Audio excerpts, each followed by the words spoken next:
À la veille de la Première Guerre mondiale, le Moyen-Orient demeure, aux yeux de l'Europe, une terre mystérieuse et apparemment immobile, figée dans un temps révolu. Cette perception s'inscrit dans une tradition orientaliste profondément enracinée dans l'imaginaire colonial occidental. Pourtant, derrière cette façade de stabilité apparente, la région est traversée de tensions, de réformes inabouties et de rivalités impériales grandissantes. Dans le chapitre 3 de son ouvrage Une paix pour mettre fin à toutes les paix, David Fromkin explore les dynamiques internes et les projections occidentales qui préfigurent l'effondrement de l'Empire ottoman et la reconfiguration du Moyen-Orient moderne. En quoi la perception européenne du Moyen-Orient avant 1914 révèle-t-elle à la fois une ignorance profonde des dynamiques locales et une volonté impériale de remodeler la région selon ses propres intérêts? Afin de répondre à cette question, nous étudierons dans un premier temps la manière dont l'Occident percevait le Moyen-Orient comme une région figée, avant d'analyser les mutations internes à l'Empire ottoman, puis d'évaluer les tensions croissantes qui annoncent l'effondrement imminent de l'ordre ancien. La représentation européenne du Moyen-Orient est largement façonnée par l'orientalisme, ce courant de pensée qui essentialise l'Orient comme un monde exotique, indolent et figé dans une éternité immuable. Des auteurs comme Ernest Renan ou Laure Cromé ont véhiculé cette idée d'un Orient incapable d'évoluer par lui-même. Cette vision se cristallise dans l'expression de « l'homme malade de l'Europe », désignant l'Empire ottoman comme un corps en déclin, voué à s'effondrer sans l'intervention des puissances occidentales. Fromkin montre que cette perception n'est pas simplement académique, mais qu'elle nourrit directement la politique étrangère britannique et européenne. Le Moyen-Orient est vu comme un décor historique figé, un vestige de l'Antiquité ou du califat, incapable de participer aux dynamiques de modernité que l'Europe croit incarner seule.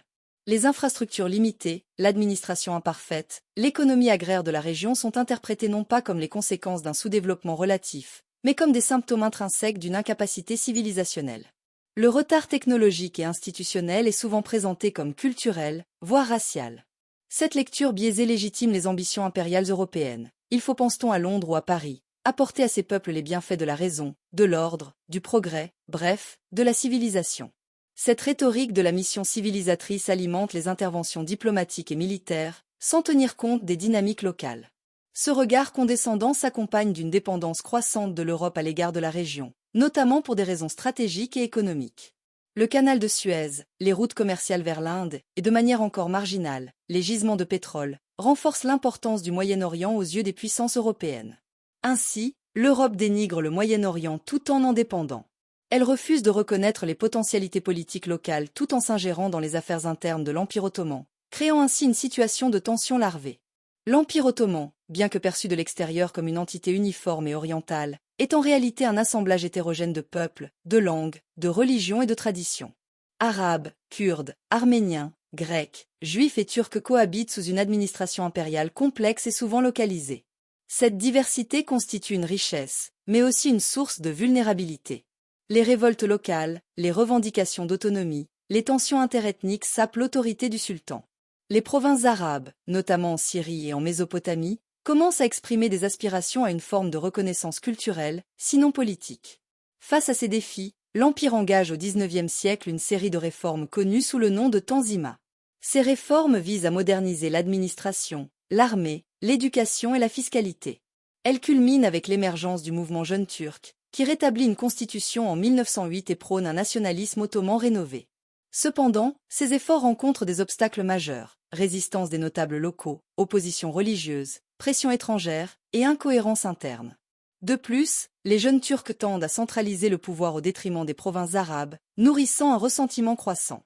Sur le plan international, l'Empire tente de préserver son autonomie en jouant sur les rivalités entre puissances. Tantôt proche de la France, tantôt allié de la Grande-Bretagne, il se rapproche de l'Allemagne dans les années précédant la guerre, espérant ainsi contrebalancer l'emprise franco-britannique sur ses territoires. Mais cette politique d'équilibre est mise à mal par les pertes territoriales successives, Égypte occupée par les Britanniques, Tunisie annexée par la France, Balkans perdus à l'issue des guerres balkaniques. L'Empire se rétrécit, et son pouvoir s'effrite.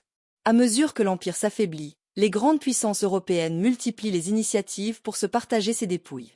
La France étend son influence au Liban et en Syrie. L'Italie s'empare de la Libye. L'Allemagne construit une ligne de chemin de fer Berlin-Bagdad, redoutée par Londres. Les Britanniques, de leur côté, renforcent leur présence en Égypte et au Golfe Persique. La diplomatie est instrumentalisée pour garantir des zones d'influence, souvent au détriment de la souveraineté ottomane. Dans les provinces arabes, une nouvelle génération de notables, d'intellectuels et de fonctionnaires commence à revendiquer une reconnaissance politique et culturelle. Influencés par les idées européennes de nation, de peuple et d'autodétermination, certains envisagent une autonomie, voire une indépendance. Ce nationalisme, encore marginal avant 1914, est alimenté par le mépris des autorités jeunes turques envers les Arabes, perçus comme des sujets de seconde zone. L'unification linguistique et administrative voulue par Istanbul renforce la distance entre le pouvoir central et les provinces. Dans ce contexte, l'Empire ottoman se rapproche de l'Allemagne, perçue comme moins intrusive que la France ou la Grande-Bretagne. L'accord militaire de 1914 engage l'Empire dans le conflit mondial aux côtés des puissances centrales. Ce choix stratégique, analysé par Fromkin, est autant dicté par nécessité que par conviction. L'entrée en guerre de l'Empire en novembre 1914 marque le basculement définitif. La région devient un champ de bataille, mais aussi un laboratoire de reconfiguration impériale. Le chapitre 3 de l'ouvrage de David Fromkin dresse un tableau saisissant du Moyen-Orient à la veille de la Première Guerre mondiale. Derrière les clichés d'une région figée et archaïque se dessinent des tensions profondes, des réformes avortées, des aspirations naissantes et des rivalités internationales prêtes à exploser. La méconnaissance des dynamiques locales par les puissances européennes, conjuguée à leur volonté d'imposer leurs logiques impériales, contribue à précipiter l'effondrement de l'Empire ottoman. Ce malentendu historique entre une région en mutation et une Europe aveuglée par ses préjugés prépare le terrain aux reconfigurations brutales qui suivront la guerre.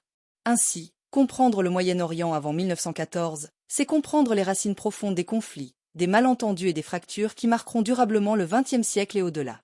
Fromkin, en exposant cette complexité avec rigueur, nous permet de saisir combien les perceptions erronées peuvent être aussi puissantes que les réalités elles-mêmes dans la fabrique de l'histoire. Merci de m'avoir écouté. Si vous avez apprécié ce contenu, n'hésitez pas à le partager autour de vous et à nous faire part de vos réflexions dans les commentaires. À très bientôt!